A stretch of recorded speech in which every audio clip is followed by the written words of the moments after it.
My name is Adrian Cole, and until last year, I still believed family loyalty was sacred. I thought no matter how much distance time created, parents never truly forgot the child who once looked up at them, waiting for love.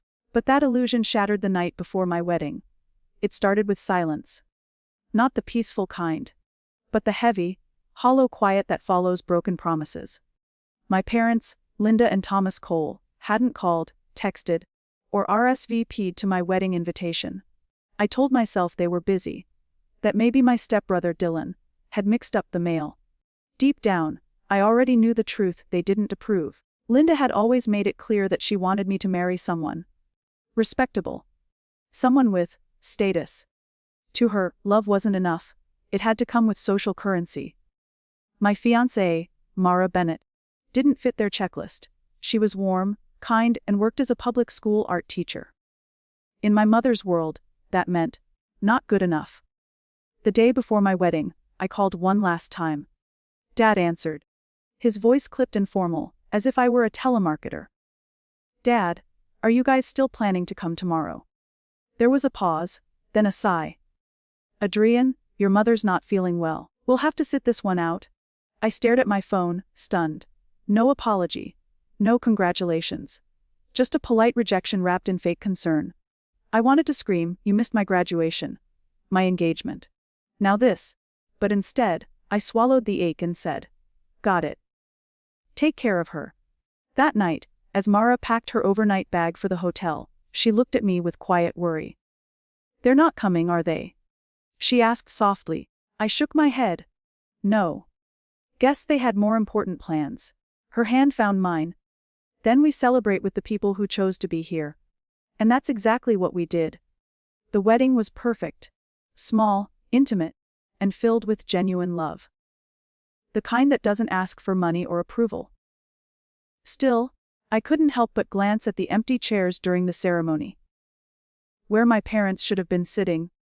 Sunlight filtered through the glass chapel windows. A reminder that absence can shine brighter than presence.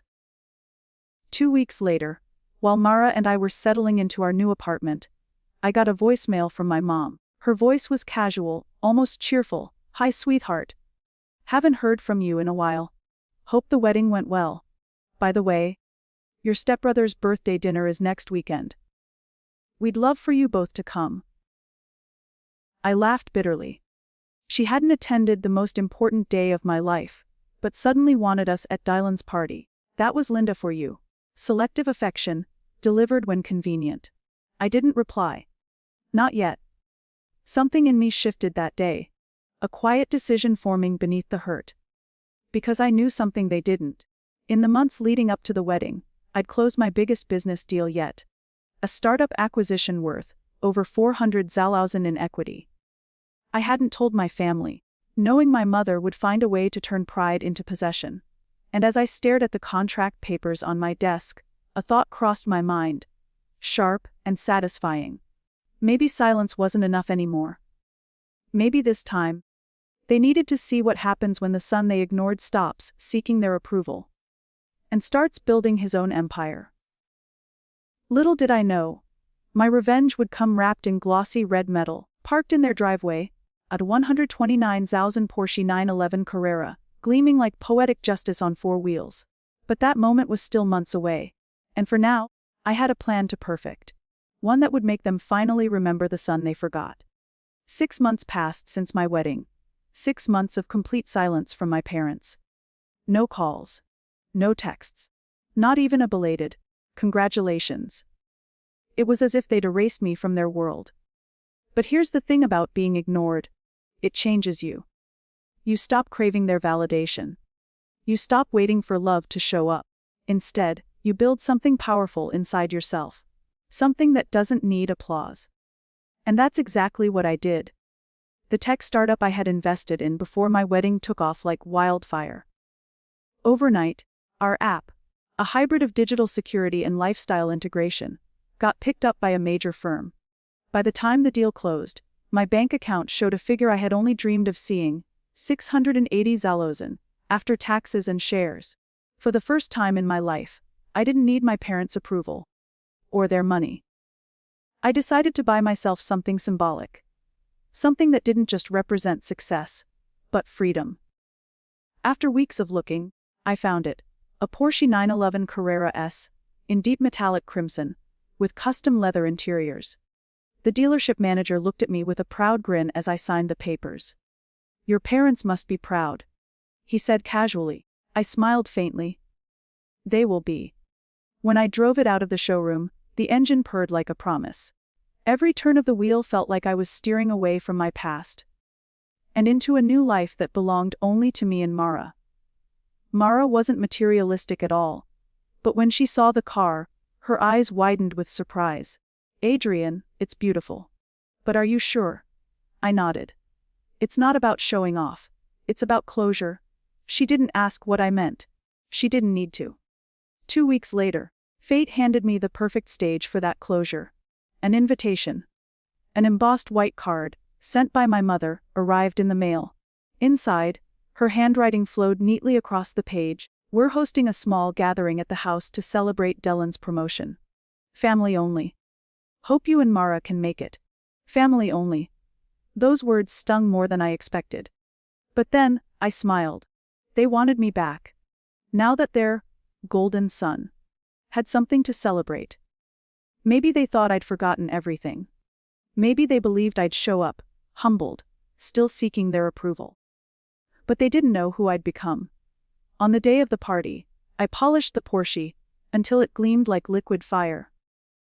Mara slipped into an elegant black dress, the kind that made her look like grace personified.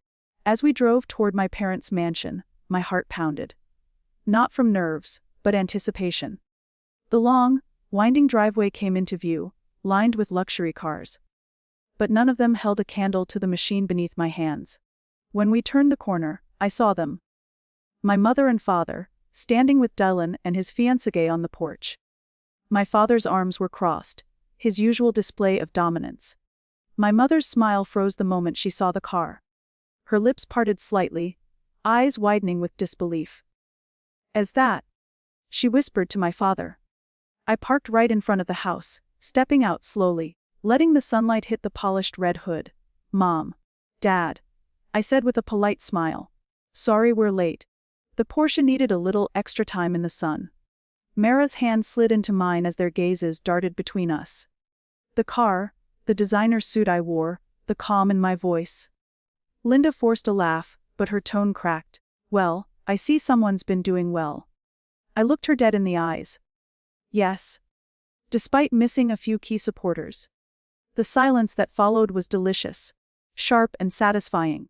Dylan shifted uncomfortably beside his fiancée, clearly unsure whether to congratulate me or stay quiet. "Come in," my father finally muttered, his pride shrinking with each word. As we walked toward the house, I caught the reflection of the Porsche in the window, gleaming, untouchable, and perfectly symbolic. For years, they made me feel like I wasn't enough. But tonight, they'd choke on that same silence they gave me. And I wasn't done yet. Because I hadn't just come to show them success. I'd come to remind them what they threw away. And what they could never have again. The air inside my parents' house felt colder than I remembered. The kind of chill that doesn't come from temperature, but from old wounds still bleeding beneath polite smiles. Every wall was decorated with framed pictures of Dylan graduation photos, corporate awards, golf trophies. The perfect son gallery. Not a single photo of me or Mara. Not one. Mara's hand tightened around mine as we walked into the living room. The laughter, the champagne, the music. It all dimmed for a second when people noticed us. Then came the murmurs. "Adrian's here, with his wife. And that's his car outside, right?" Every whispered word was fuel to the quiet storm building inside me. My mother approached with a forced warmth, the kind of smile that barely hides contempt. "Oh, Mara! You look lovely. And Adrian, you've changed. Success suits you." I returned the compliment with a calm nod. It tends to bring out people's true colors. For a moment, her smile faltered, but she quickly recovered. "Well, make yourselves comfortable. Dinner will be served shortly. We're so glad you could make it, finally." I glanced at her. Finally. You mean after being uninvited from my own wedding? The room went silent. Forks froze mid-air. Dylan cleared his throat and jumped in with an awkward laugh. Bro, that was all just a misunderstanding. You know how Mom gets when she's stressed about details. Right, I said, smiling faintly. A misunderstanding that lasted through my entire wedding day and 6 months after. No one responded.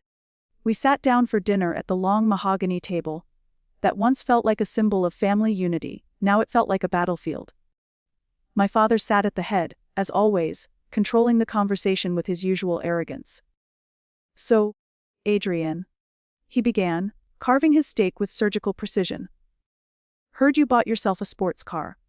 Must be a little reckless purchase for someone who used to borrow money for gas. A few people chuckled softly. The old me might have laughed along, trying to fit in. But that version of me was gone. I set my glass down and looked straight at him. Actually, Dad, it wasn't reckless at all. I paid in full. After the app I co-developed went global. We're now worth over 12 million in valuation. The laughter died instantly. Even the sound of utensils stopped. My father blinked, pretending to look unimpressed, but I saw it. That flicker of disbelief behind his eyes. Well, good for you, he muttered, his voice tight. Thanks, I replied smoothly. You know, I learned how to stay patient watching you dismiss every idea I ever had. Mara gently squeezed my leg under the table, as if to remind me not to go too far. But this wasn't vengeance out of anger. It was justice, slow and deliberate. My mother leaned forward, her tone dripping with condescension. So tell us about this app. Surely it's not the reason you skipped last month's family gathering. I smiled, taking a sip of wine.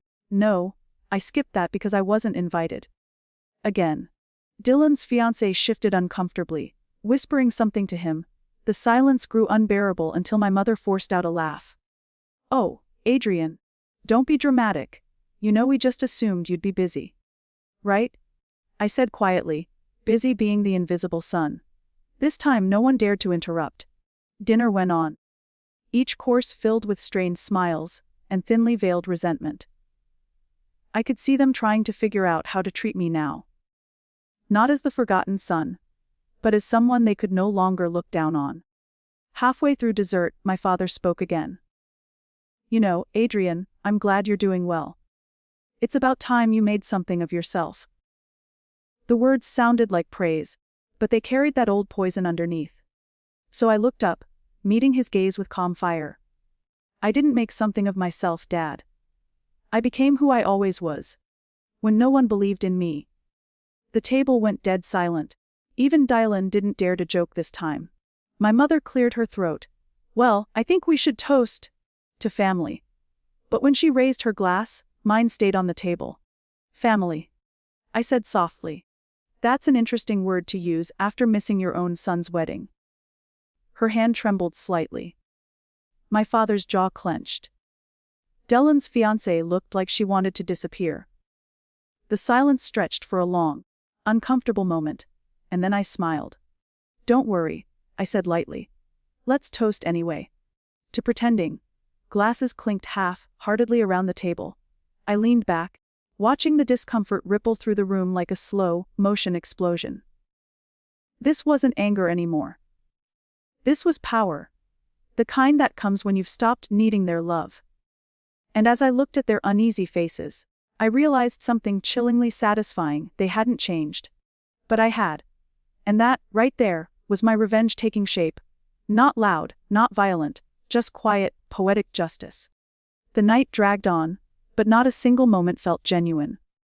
Every laugh, every compliment, every glance across that table was a performance. And I could see right through the script. The scent of vanilla custard filled the room as my mother's prized dessert was served, her famous homemade trifle. She set the bowl in the center like a trophy, smiling too sweetly. Adrian, I made this just like you used to love it, she said. Maybe it'll remind you of home. I stared at the glass bowl for a long moment. Funny. I replied softly. I don't remember home ever tasting this fake. A nervous chuckle rippled through the table. Dylan laughed first, trying to lighten the tension. Come on, man. It's dessert, not a therapy session. But I wasn't done pretending. Not tonight. Oh, therapy. Yeah, maybe I could have used some, I said, my voice calm. Like after being told I wasn't good enough for law school, or when you both refused to co-sign my college loan while happily buying Dylan a new car. The room went quiet again. Just like I wanted it to. My father set down his spoon. Adrian, that was years ago. You're still holding on to that. I met his gaze with an almost polite smile. You're right.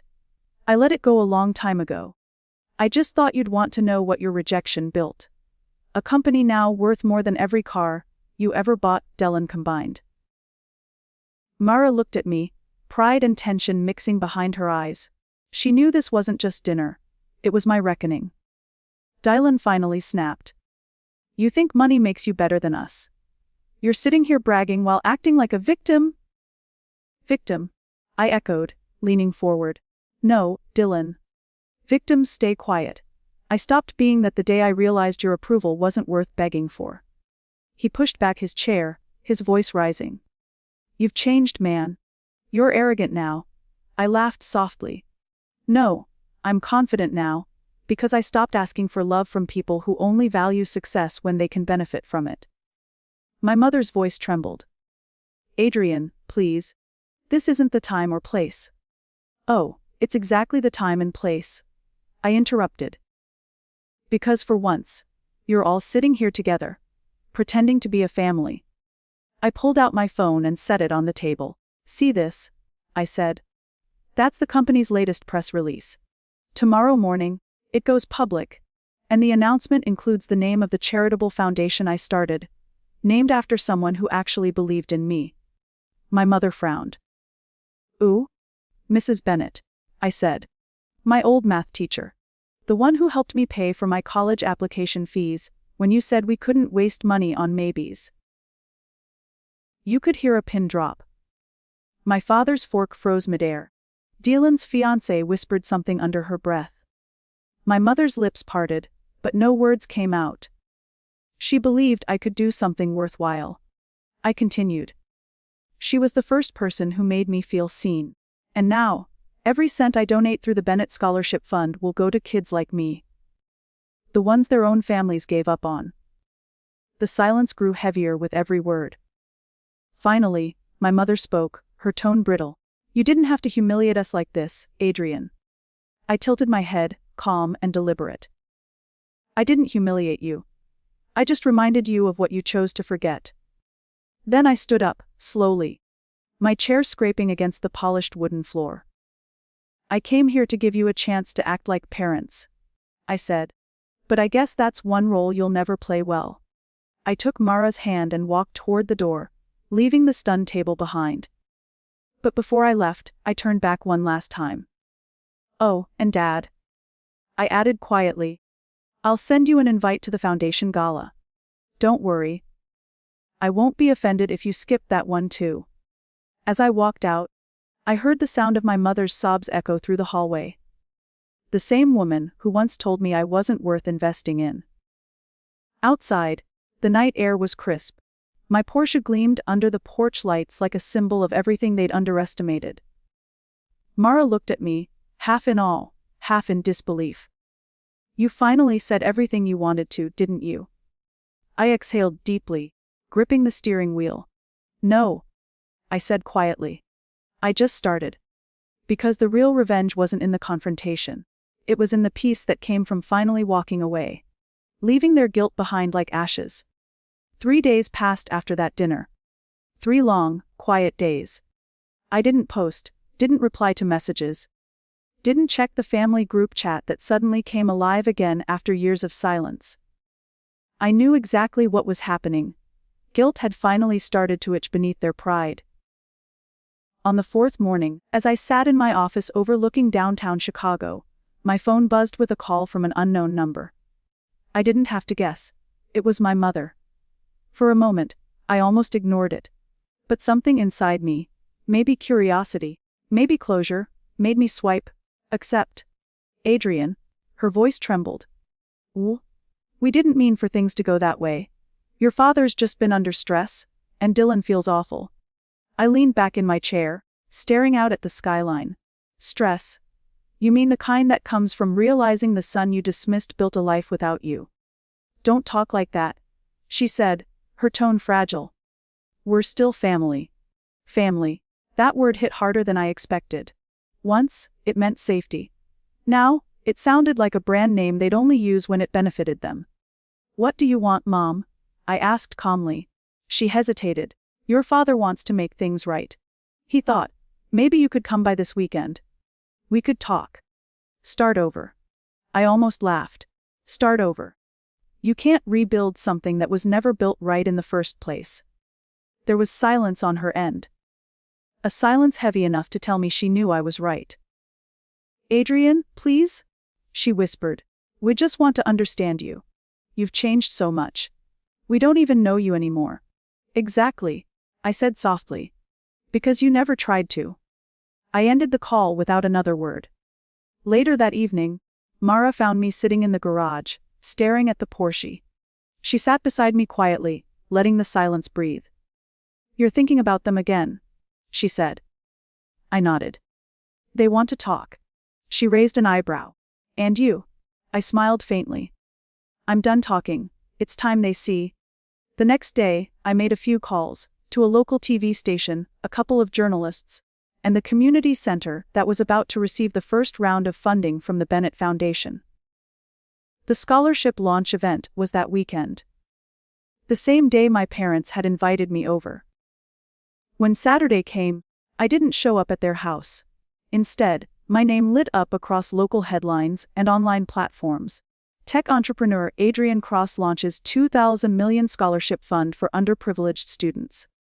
The article included photos. Me, smiling beside bright-eyed kids holding oversized checks, their futures shining with hope. The irony. My mother found out through Facebook. She called again, frantic this time. I let it go to voicemail. The message that followed was exactly what I expected. A cocktail of pride and guilt. Adrian, we saw the news. We're proud of you, honey. We just wish you'd told us. We could have been there. I played it once, then deleted it.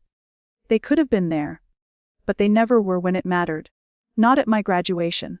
Not at my first apartment. Not when I built my business from nothing but debt and caffeine. Now, they wanted front row seats to my success story. That night, I sat down at my desk and began writing an email addressed to them.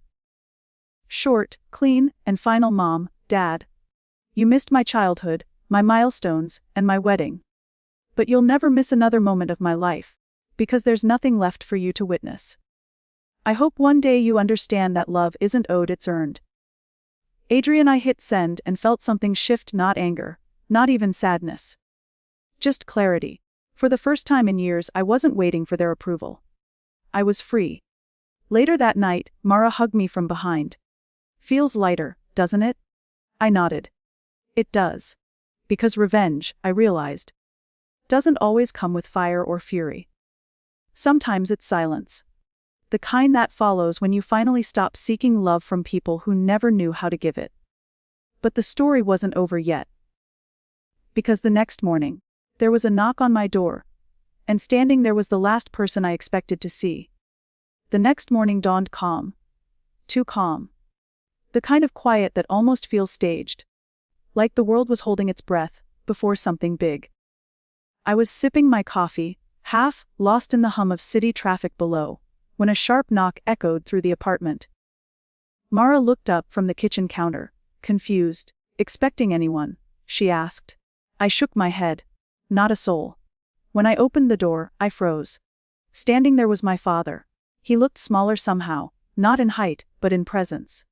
The once proud, commanding man I grew up fearing now stood hunched, his gray suit wrinkled, his eyes sunken and tired.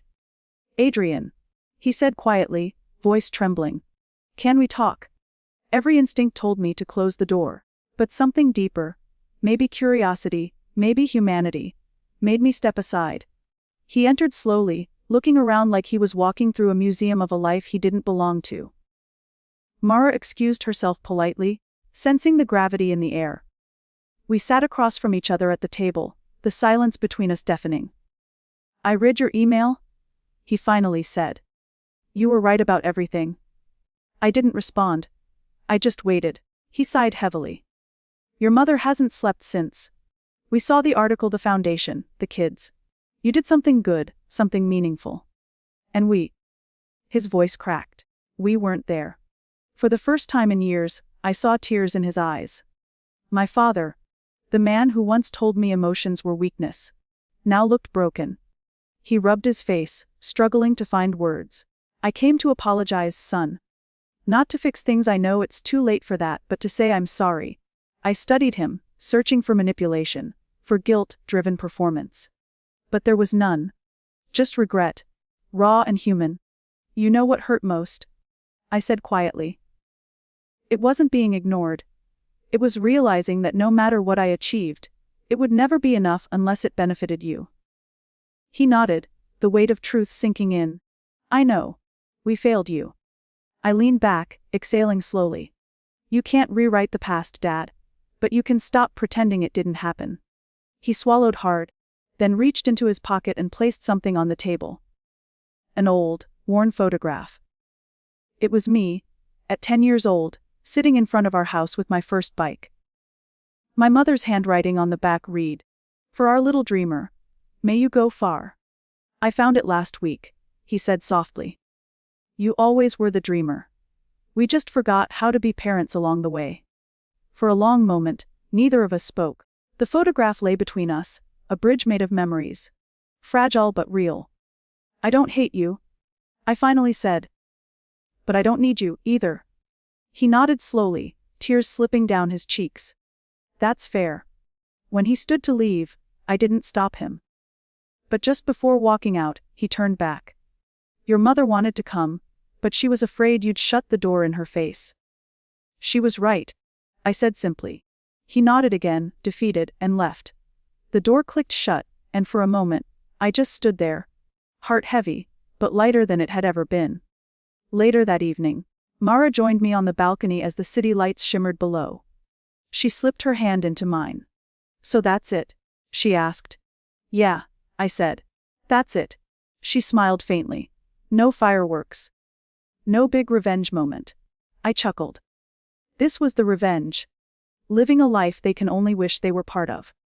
We watched the sunset in silence, the world below moving on as it always does. And as the sky deepened into shades of gold and violet, I realized something profound. Sometimes, the sweetest revenge isn't public humiliation or grand gestures. It's peace. Peace that comes from no longer needing closure. Peace that comes when you finally stop bleeding for people who never noticed you were cut. That night, I placed the photo my father left on my desk. Not as a reminder of pain, but as proof that I survived it. Because in the end, I didn't just build a new life. I built a legacy. And unlike them, I'll never forget what it took to get there.